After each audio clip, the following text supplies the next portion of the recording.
We are a indigenously developed Indian-made metal 3D printing manufacturer. So today we are displaying here our product which is called STLR 120.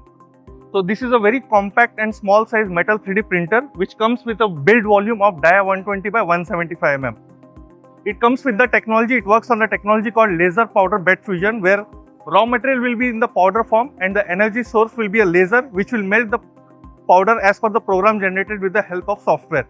It comes with a laser power of 400 watt and a scanning speed of 7 meter per second.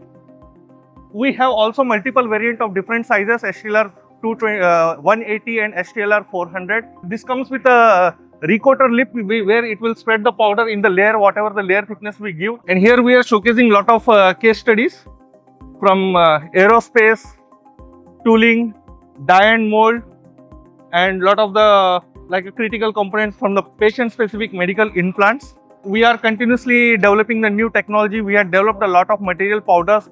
At present we have more than 20 plus different variety of powders like inconel, titanium, stainless steel, maraging steel, aluminium, and all these powders has been developed with the multiple layer thickness, and all these parameters has been developed, and it comes with the package with the machine itself.